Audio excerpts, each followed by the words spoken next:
The year was 1850, and the United States of America stood like a grand mansion, beautiful from a distance, but creaking in its beams. The air smelled of progress and pride. Railroads stretched across plains like veins of steel.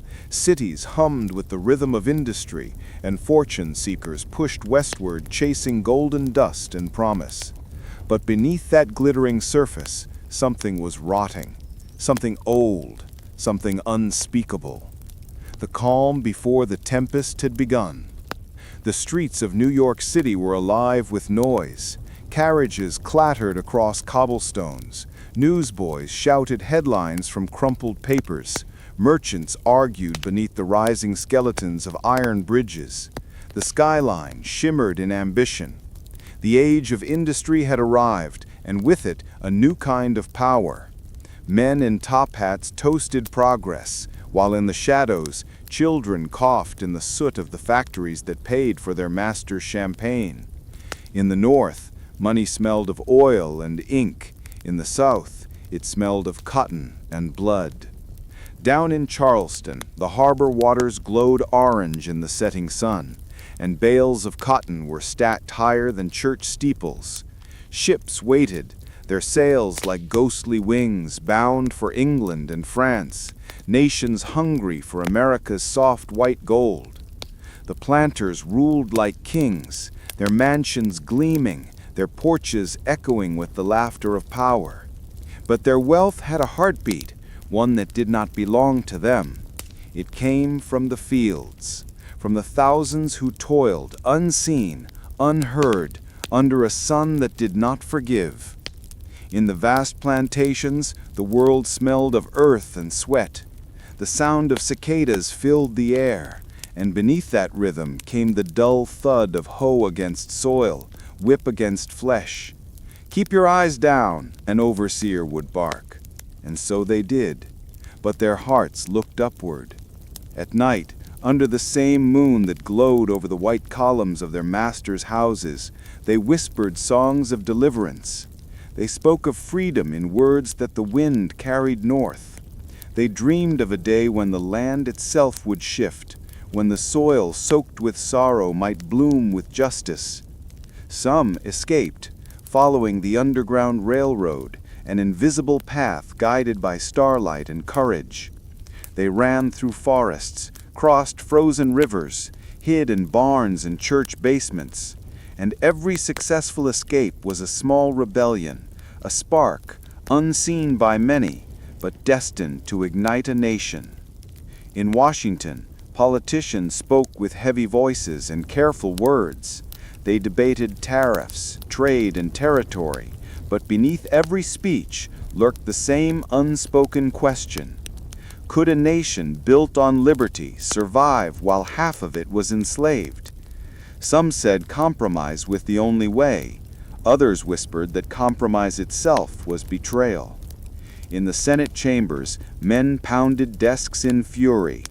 Henry Clay, the great compromiser, sought one last peace, the Compromise of 1850, a fragile pact that admitted California as free, but chained the fugitive back to his master. The ink on that compromise was still wet when anger began to smolder again. For every law written to preserve the Union, another heart broke in silence. Far from the plantations, in small New England towns, printing presses clattered late into the night. The abolitionists worked by candlelight, men and women whose weapons were words. Pamphlets fluttered across the country like sparks on the wind. Slavery is the sin of America, and no nation can live long while it carries such chains. In a modest parlor in Boston, a woman sat by her desk, trembling with purpose. Her name was Harriet Beecher Stowe, and her pen would soon change the world. Her story, Uncle Tom's Cabin, was no mere novel. It was a mirror held up to a nation's soul. When it was published, it spread like wildfire. Preachers read it from pulpits, mothers wept over it, and in the South, planters burned it in fury. Abraham Lincoln would later call her the little lady who started this great war. The calm was ending. The prairies of Kansas rolled endlessly under the sky, quiet, golden, untouched, but the land itself was becoming a battleground. Would Kansas enter the Union as a free state or a slave state? The question was simple, but the answer drew blood. Settlers came not only with wagons but with rifles. Houses were torched. Families fled. The soil drank from the wounds of men who believed they were fighting for the very soul of America. It was there, in that vast middle ground, that the nation's first civil war quietly began. They called it Bleeding Kansas, a name that would echo again, louder, crueler, unstoppable. In the parlors of Savannah, Southern gentlemen spoke of honor and tradition. They said the North could never understand their way of life, that the plantation was not cruelty, but civilization. They saw themselves as protectors of a natural order, ordained by God and prophet. They read from their Bibles and ignored the cries in the fields outside. But cracks began to appear in their marble walls. Cotton prices wavered. Industrialization was sweeping the North. Factories, steam engines, ironworks. The future was being built in smoke and steel, and the old world of the South began to look like a ghost of another century. Still, pride is a stubborn thing, and pride, when cornered, becomes rebellion. As the sun set over the Mississippi River, traders watched the horizon and wondered what the next decade would bring. The riverboats carried cotton, tobacco, whiskey, and rumors. Talk of secession flowed like whiskey through the taverns. Some dismissed it as madness, others called it destiny. But everywhere, one truth lingered in the air. America was becoming two countries, pretending to be one. The Mississippi reflected both halves, the industrious North's steam engines and the languid South's plantations. The current moved steadily, as if carrying the whole nation toward an unseen waterfall. In Richmond, Charleston, Nashville, and New Orleans, whispers turned to meetings, secret gatherings, oaths, and speeches lit by candlelight. The word secession no longer belonged only to radicals, it was becoming fashionable. In the North, meanwhile, voices rose in defiance. Newspapers like The Liberator and the North Star demanded an end to slavery. Immigrants arriving in New York looked on in confusion, wondering how a land of freedom could hold men in chains. Everywhere there was movement, not loud, not yet violent, but steady, like the low roll of thunder beneath a bright sky. The calm began to feel unnatural, like a silence before a scream. Men sensed it in their bones. Women felt it in their prayers. Even the weather seemed restless, long dry summers and stormy winters. The old men on southern porches spoke of omens. The preachers in northern pulpits spoke of judgment. And across the country, one name began to rise from the crowd. Abraham Lincoln, a lawyer from Illinois, tall and awkward, with eyes that saw too much. He spoke softly of unity, of moral balance, of America's promise. But to the South, his words sounded like prophecy and threat.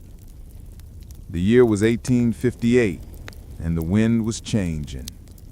By 1859, the sky above America seemed darker. News spread of a man named John Brown who led an armed raid on Harper's Ferry. His dream? To arm the enslaved and ignite freedom in the South. He failed. He was captured, tried, and hanged. But as the rope tightened around his neck, he spoke words that would echo forever. The crimes of this guilty land will never be purged away but with blood. The calm shattered.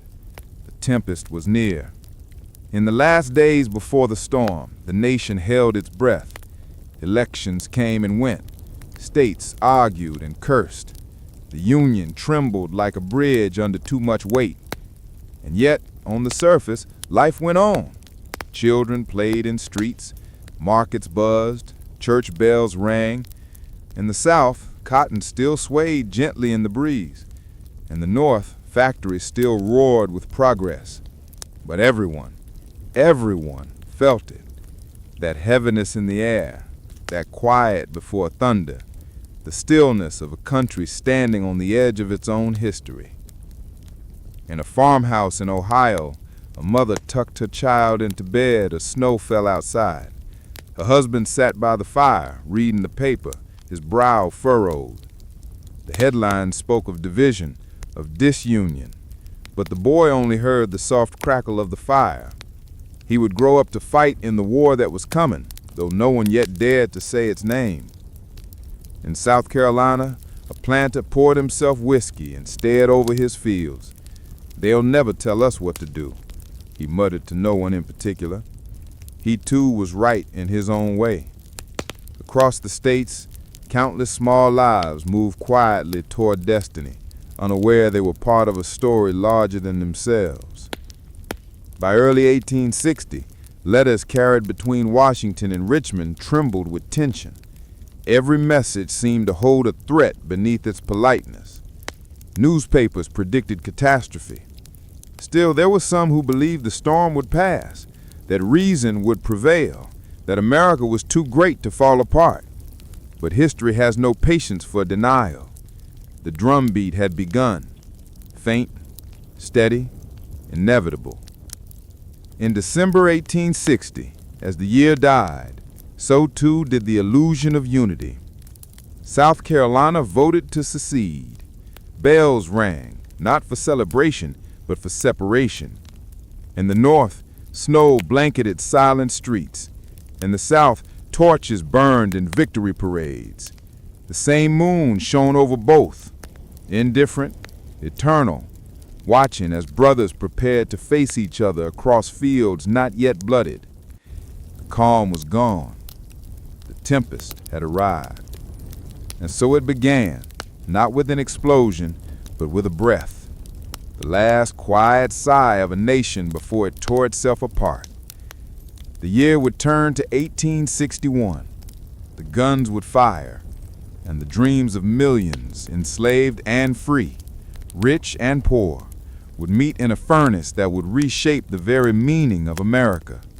But for now, in that fragile, fleeting calm before the tempest, the nation slept uneasily beneath a restless sky, unaware that history, already awake, was watching.